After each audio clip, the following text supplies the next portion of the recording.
agora nós vamos passar a palavra ao professor Luiz Carlos Bresser, que é professor do Departamento de Economia da EASP e nosso decano, professor Luiz Carlos.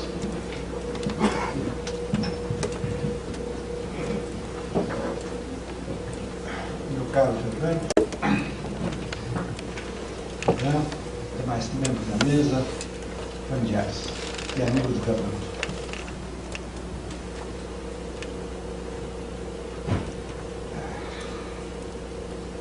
Não vai ser difícil, não vai ser fácil fazer essa homenagem aqui não. Mas enfim, eu acho que a homenagem melhor que eu posso fazer para o Fernando é ler o que eu escrevi.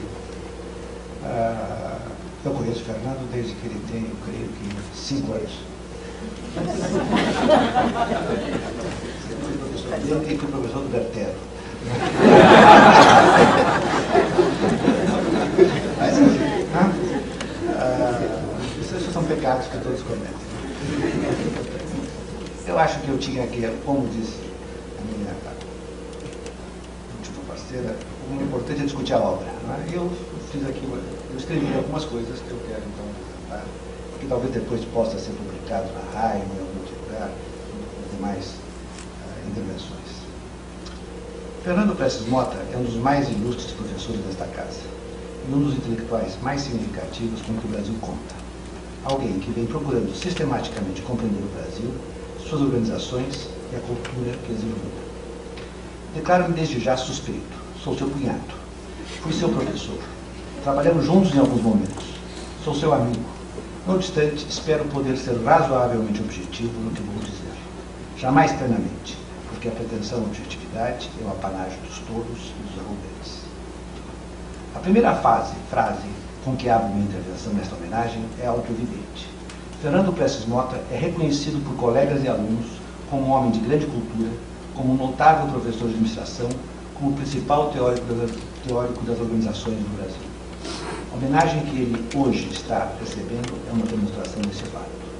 Já a segunda afirmação, a de que Prestes Mota tem uma contribuição importante para o entendimento da sociedade moderna, e em particular da brasileira, será objeto da minha breve análise, da minha breve comunicação. Seus artigos e livros sobre a teoria das organizações já seriam suficientes para sustentar minha tese. Também devem ser conhecidos os trabalhos que vem realizando na área da cultura brasileira e as organizações. Quero, entretanto, discutir aqui 2 outros tipos de contribuição menos conhecidos, que o tornam um sociólogo, ou mais amplamente, um cientista social eminente, com voo próprio. Sociólogo, sim, sem dúvida. Um sociólogo político que honra a sociologia brasileira, embora não tenha diploma de sociologia. Não ensine sociologia e nem seja geralmente considerado pelos seus pares como sociólogo. O mundo acadêmico é sempre marcado pelos guetos. Como sociólogo político, Prestes Mota escreveu inicialmente um livro importante sobre a transição democrática que então se iniciava, Empresários e Hegemonia Política, de 1979. Em seguida, volta-se para uma questão sociológica e política mais geral, burocracia e autogestão, a proposta de Proudhon, de 1981. É sua tese de doutorado. É uma fascinante análise do pensamento de Proudhon sob a ótica da autogestão, questão central do pensamento do grande socialista francês.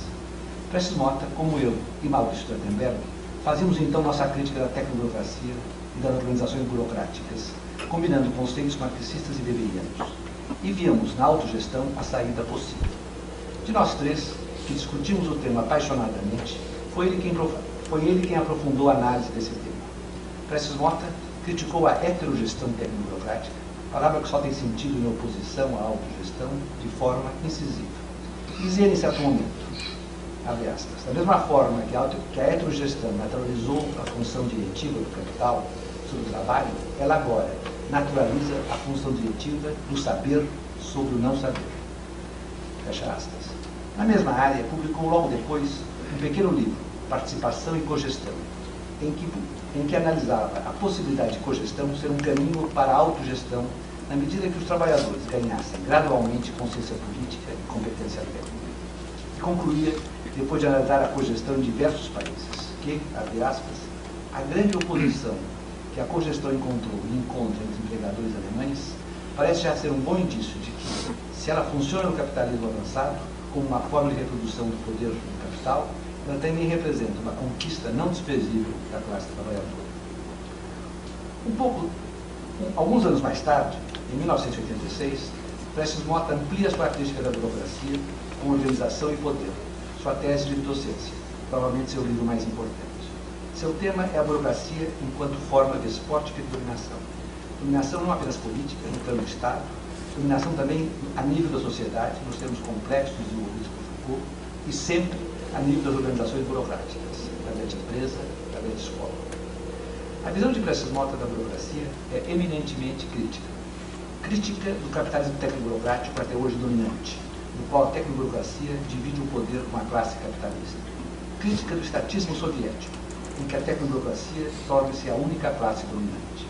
E crítica da própria teoria das organizações, que, se por um lado é uma poderosa contribuição da sociologia à compreensão do mundo moderno, é também carregada de ideologia. Em suas palavras, abre aspas, enquanto teoria das organizações convencional oculta o projeto hegemônico dessa classe e nega sua própria condição de classe.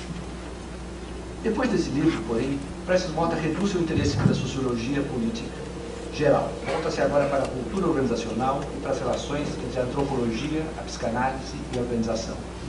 São temas teóricos que ele analisa tendo em vista o Brasil.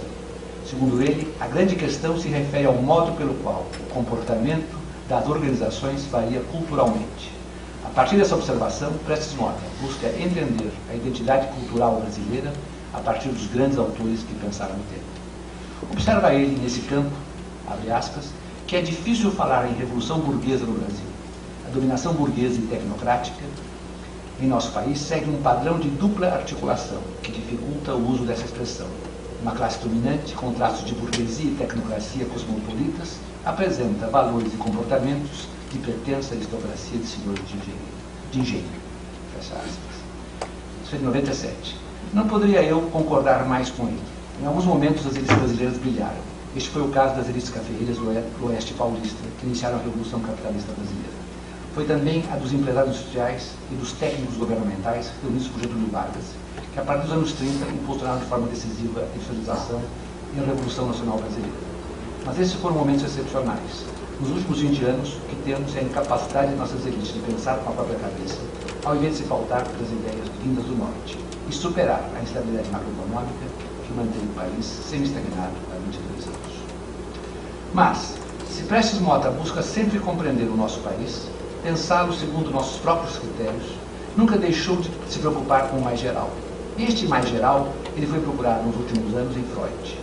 Através da psicanálise, e principalmente das obras sociológicas nas quais Freud desenvolveu os pressupostos universais da cultura humana, Prestes Motta procura entender as organizações e, mais amplamente, a sociedade em que vivemos. Nesse ponto, a observação que mais me impressionou diz respeito ao vínculo social.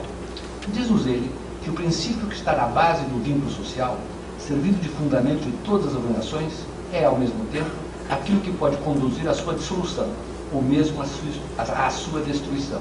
E completa, abre aspas, toda instituição social parte de indivíduos que são iguais, mas que se sentem oprimidos ou minoritários, e que buscam a concepção de um projeto que os torne sujeitos e irmãos. Isso é de 2001. Sem dúvida somos iguais. Mas será que somos iguais por natureza, segundo Freud, ou porque conquistamos essa igualdade? Ou mais precisamente, porque a estamos conquistando, já que os pobres ainda não a conquistaram? Igualdade de direitos, não de talentos ou capacidade. Igualdade política, portanto, sem a qual a liberdade não faz sentido. Prestes Motta não responde a essas perguntas.